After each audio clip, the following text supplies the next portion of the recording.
Good afternoon, everybody. Thank you for being here today, taking a few minutes this afternoon, and as we look more closely at the sermon at Pentecost, and we'll be looking at Acts chapter 2, beginning in verse 25 today. Acts chapter 2, beginning in verse 25. For David speaketh concerning him. So Peter's going back and quoting David, which would have struck a chord with this audience, as they had great reverence, great respect for King David and what he had done in the nation of Israel. And so by quoting him, he really strikes a chord with them. He lends some authority to what he's saying. He says, David said this. He said, I foresaw the Lord always before my face, for he is on my right hand, that I should not be moved. Therefore did my heart rejoice, and my tongue was glad. Moreover also my flesh shall rest in hope, because thou wilt not leave my soul in hell, neither wilt thou suffer thy Holy One to see corruption. Thou hast made known to me the ways of life. Thou shalt make me full of joy with thy countenance. In this first sermon of the new church,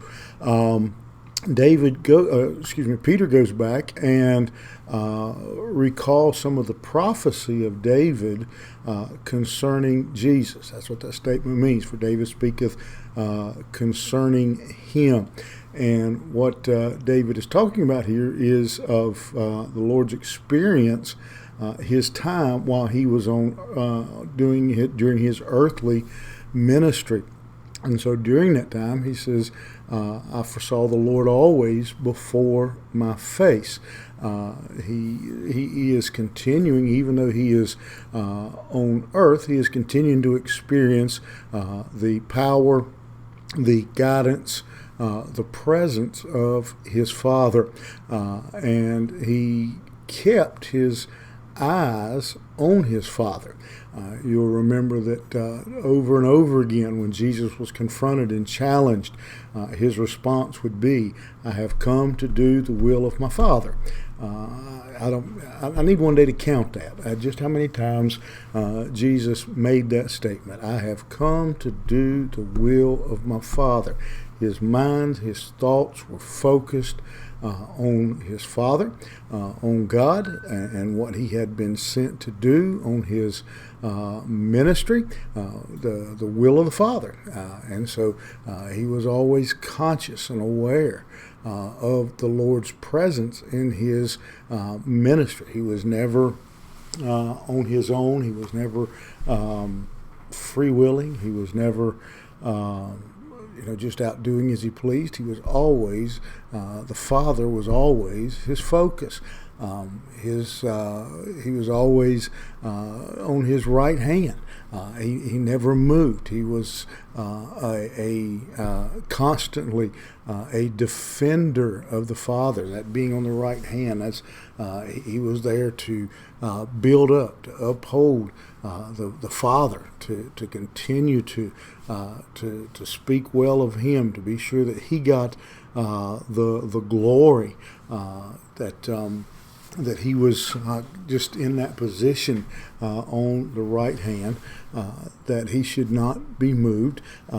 He says he will, my heart rejoiced, my tongue was glad, my flesh shall rest in hope. Because of that, he says, I'm able then to, that consciousness, that awareness of the Lord and his purpose caused his heart to rejoice, caused his tongue to be glad. And then he says in these last, verse 27, you will not leave my soul in hell, will suffer the Holy One to see corruption. He says, I have hope. I'm resting. I know that even though I know the future, I know what's coming, I know that you will not abandon me, and everything I'm doing, I do knowing that my Father will not leave me, or forsake me, to use biblical terminology, and that I could I will be taken care of by my Father.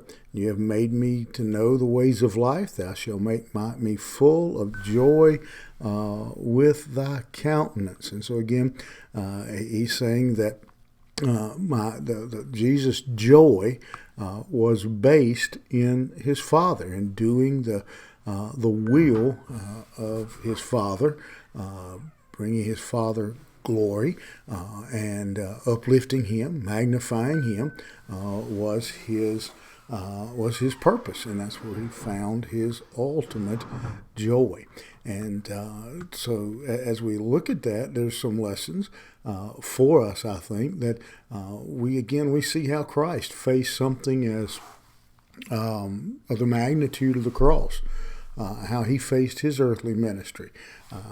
Even though I'm faced with this great weight, I'm going to continue to face it by keeping my eyes on the Father, continuing to focus on the glory of the Father.